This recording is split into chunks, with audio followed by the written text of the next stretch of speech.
موجود ہے۔ امام ترمذی کتاب الدعوات ہے اور حدیث نمبر 3578 ہے۔ اس حدیث کے راوی حضرت عثمان بن حنیف رضی اللہ تعالیٰ عنہ ہیں۔ وہ فرماتے ہیں کہ ایک آدمی نبی کریم علیہ السلام کی بارگاہ میں حاضر ہوا جس کی آنکھوں میں بیماری تھی، آنکھوں میں بینائی کا مسئلہ تھا، اور نبی کریم علیہ السلام کی خدمت میں حاضر ہو کر اس نے یہ عرض کی ادعو اللہ ان یعافینی، کہ آپ اللہ سے دعا کیجئے کہ اللہ تبارک و تعالی مجھے عافیت عطا فرمائے۔ تو سرکار علیہ السلام نے فرمایا کہ ان شئت دعوت، اگر تو چاہے گا تو میں دعا کر دوں گا، وَإِن شئت صبرت، اور اگر تو چاہے گا تو تو صبر کر لے، تو فَهُوَ خَيْرٌ لَكَ، تو یہ تیرے لیے بہتر ہوگا۔ تو اس نے عرض کی یا رسول اللہ صلی اللہ علیہ وسلم آپ دعا مانگ دیجئے۔ تو نبی کریم علیہ السلام نے اس نابینا صحابی کو حکم دیا کہ وہ وضو کریں اور اچھی طرح وضو کریں اور یہ دعا مانگیں۔ یہ دعائے حاجت ہے جو خود نبی کریم علیہ السلام تعلیم فرما رہے ہیں، اور البانی نے اس حدیث کو صحیح قرار دیا ہے۔ امام ترمذی نے بھی فرمایا ھذا حدیث حسن صحیح، کہ یہ حدیث حسن صحیح ہے۔ وہ دعا کیا ہے؟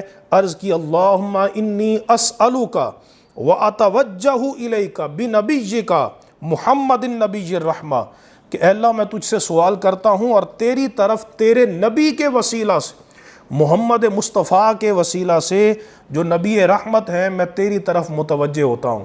یہ سرکار خود دعا تعلیم فرما رہے ہیں، یا محمد انی قد توجہت بک الی ربی، اے محمد صلی اللہ تعالیٰ علیہ وسلم میں آپ کے وسیلہ سے اپنے رب کی طرف متوجہ ہوتا ہوں، فی حاجتی ھذہ، اپنی اس حاجت میں، پریشانی میں، مشکل میں، لتقضی لی، تاکہ یہ میری حاجت پریشانی دور ہو جائے۔ اللہم فشفعہ فی، اے اللہ اپنے محبوب علیہ السلام کی شفاعت جو ہے وہ میرے حق میں قبول فرما۔ تو صحابہ کرام کہتے ہیں کہ ہم نے اس بندے کو دیکھا کہ وہ جب وضو کر کے نماز پڑھ کے اس دعا کو مانگ کے آیا تو اس کی بینائی ٹھیک ہو چکی تھی۔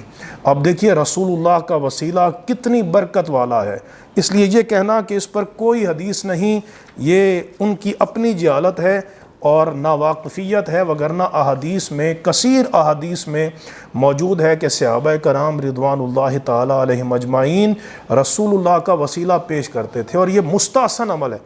اگر بعض مقامات پر وسیلہ نہیں بھی آیا تو وہ کوئی لازم نہیں ہے، لیکن اگر کوئی پیش کرتا ہے تو اس میں کوئی خطرہ نہیں، کوئی شرک نہیں، بلکہ رسول اللہ کی جو اللہ کی بارگاہ میں وجاہت ہے اس کا وسیلہ مانگ کر اللہ تبارک و تعالیٰ سے دعا مانگی جاتی ہے۔